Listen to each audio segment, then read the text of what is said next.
السلام علیکم ورحمۃ اللہ۔ پیارے بھائیوں اور میری معززات ماؤں بہنوں اور بیٹیوں، بلوغ المرام کتاب الصلاۃ باب صلاۃ الجمعہ سبق نمبر ہے 98 بسم اللہ الرحمن الرحیم۔ عن جابر رضی اللہ تعالی عنہ قال مضت السنۃ ان فی کل 40 فصاعدا جمعۃ رواہ الدارقطنی باسناد ضعیف۔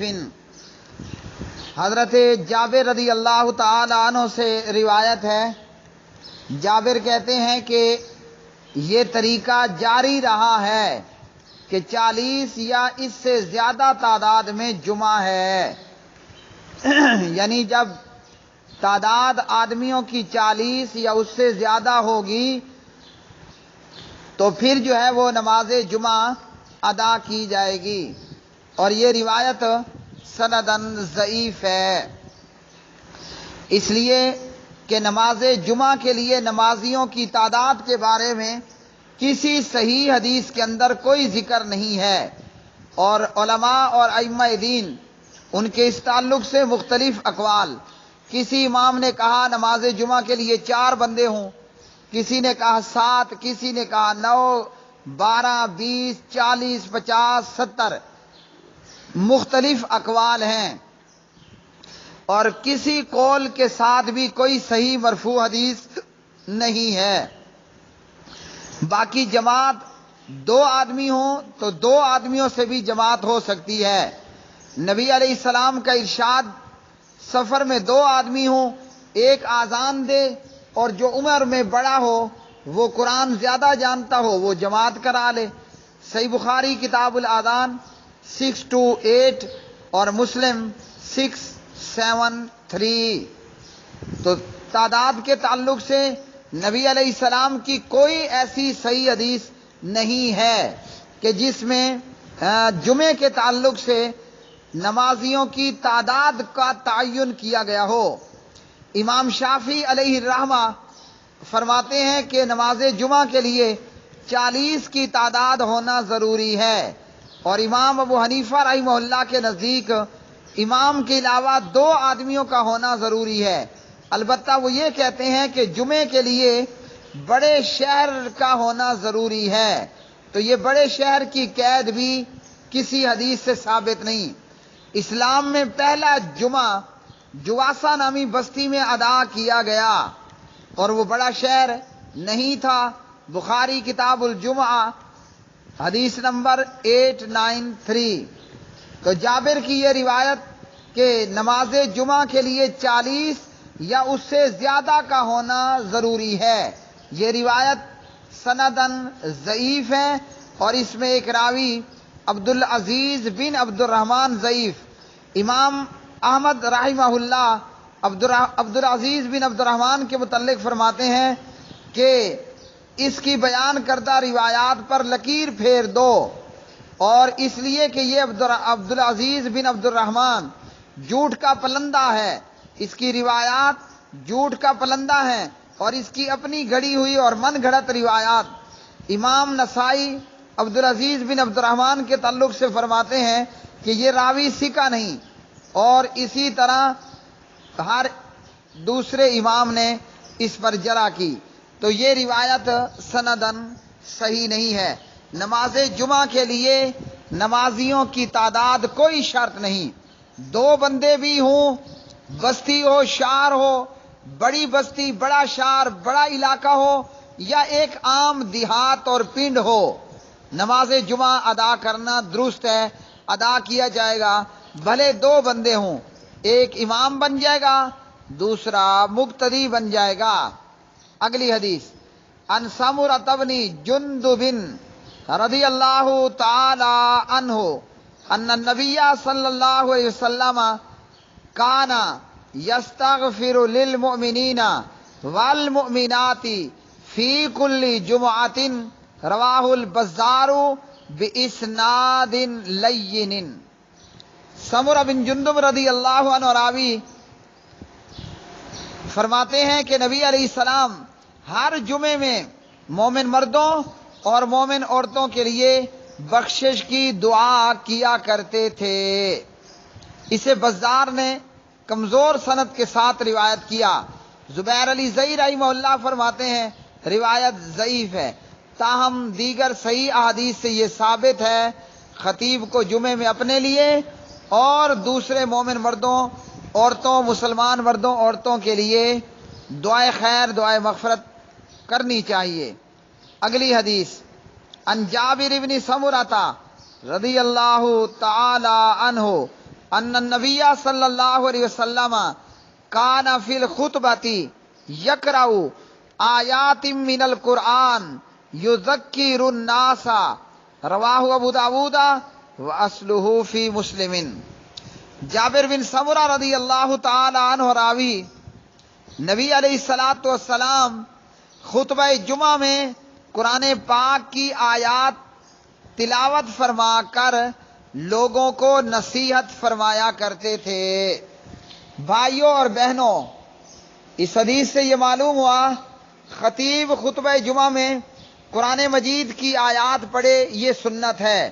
ان آیات کو خطیب جو ہے وہ بیان کرے، ان کی وضاحت کرے، جن میں دنیا سے رغبتی، آخرت کی ترغیب، اخلاق و کردار کی درستگی کی طرف توجہ ہو۔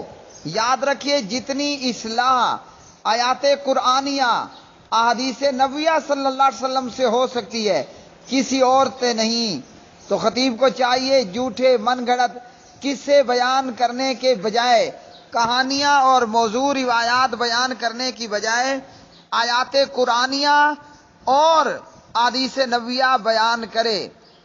خطیبوں کا حال کیا ہے کہ فضائل اعمال فیضان سنت کی طرف ان کتابوں کی طرح قصے کہانیوں میں پبلک کا وقت جو ہے وہ ختم کر دیتے ہیں۔ چاہیے یہ کہ خطیب آیات قرآنیہ پڑھے اور اس سے جو ہے وہ لوگوں کو نصیحت کرے، لوگوں کی اصلاح کرے اور اپنی بھی اصلاح کرے۔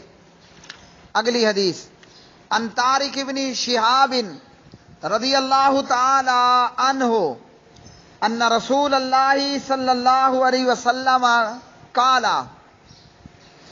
الجمعۃ حق واجب علی کل مسلم فی جماعۃ الا اربعۃ مملوک وامرأۃ وصبی ومریض، رواہ ابو داود وقال لم يسمع طارق من النبی صلی اللہ علیہ وسلم واخرجہ الحاکم من روایت طارق المذکور عن ابی موسیٰ۔ حضرت طارق بن شہاب رضی اللہ تعالی عنہ راوی ہیں، نبی علیہ السلام نے فرمایا جمعے کو با جماعت ادا کرنا ہر مسلمان پر واجب ہے، مگر 4 قسم کے لوگ اس سے مستثنا ہیں۔ نمبر 1 غلام، نمبر 2 خواتین، نمبر 3 بچہ اور نمبر 4 بیمار اور مریض لوگ۔ اسے ابو داود نے روایت کیا اور امام ابو داود نے یہ بھی کہا کہ طارق رضی اللہ عنہ نے نبی علیہ السلام سے سماع نہیں کیا، سنا نہیں۔ طارق نے نبی علیہ السلام سے براہ راست یہ سماع نہیں کیا۔ ہاں یہی روایت مستدرک حاکم میں ہے جس میں طارق نے حضرت ابو موسیٰ رضی اللہ تعالی عنہ کے حوالے سے یہ روایت بیان کی، اور یہ روایت سندن صحیح ہے۔ اس حدیث سے ثابت ہوا غلام، عورت، بچے اور مریض پر جمعہ فرض نہیں، اگر پڑھ لیں تو ان کے لیے بھی جائز ہے، فرض نہیں، اگر پڑھ لیں تو ٹھیک۔ جمعہ پڑھ لیا تو ظہر کی نماز ادا نہیں کرنی پڑے گی، اور اگر جمعہ نہیں پڑھیں گے تو ظہر پڑھنی پڑے گی۔ اگلی حدیث عن عبداللہ بن عمر رضی اللہ تعالی عنہما قال قال رسول اللہ صلی اللہ علیہ وسلم لیس علی مسافر لیسا علی مسافر جمعۃ رواہ الطبرانی باسناد ضعیف۔ عبداللہ بن عمر رضی اللہ عنہما راوی، نبی علیہ السلام نے فرمایا مسافر پر جمعہ فرض نہیں ہے۔ اسے طبرانی نے ضعیف سند کے ساتھ روایت کیا ہے۔ اس حدیث سے معلوم ہوا مسافر پر جمعہ فرض نہیں۔ یہ حدیث اگرچہ سندن ضعیف ہے مگر اس کی تائید اس سے ہوتی ہے کہ نبی علیہ السلام نے دوران حج میں جمعہ نہیں پڑھا تھا۔ سبل السلام۔ اگلی حدیث، عن عبداللہ بن مسعود رضی اللہ تعالی عنہ قال کان رسول اللہ صلی اللہ علیہ وسلم اذا استوى علی المنبر استقبلناہ بوجوہنا، رواہ الترمذی باسناد ضعیف ولہ شاہد من حدیث البراء عند ابن خزیمہ۔ عبداللہ بن مسعود رضی اللہ عنہ راوی فرماتے ہیں نبی علیہ السلام جب منبر پر کھڑے ہو جاتے تو ہم اپنے رخ آپ کی طرف پھیر لیتے۔ اسے ترمذی نے ضعیف سند سے روایت کیا۔ اس کا ایک شاہد برا کی حدیث سے ابن خزیمہ میں موجود ہے۔ اس حدیث کی روح سے سامعین کو اپنا رخ خطیب کی طرف کرنا چاہیے، اور دیگر احادیث سے بھی یہ بات ثابت ہے سامعین بغیر کسی حرکت کے اپنا خیال، اپنا دھیان خطیب کے خطبے کی طرف، خطیب کی طرف رکھیں۔ اگلی حدیث، عن الحکم بن حزن رضی اللہ تعالی عنہ قال شہدنا الجمعۃ مع النبی صلی اللہ علیہ وسلم فقام متوکئا علی عصا او قوس، رواہ ابو داود۔ حکم بن حزن رضی اللہ تعالی عنہ راوی ہیں، فرماتے ہیں ہم نبی علیہ الصلوۃ والسلام کے ساتھ جمعے میں حاضر تھے۔ آپ صلی اللہ علیہ وسلم لاٹھی یا کمان کا سہارا لے کر کھڑے ہوئے۔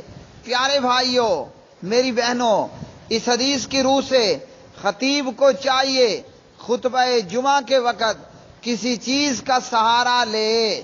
یہ مستحب ہے، یہ سنت ہے۔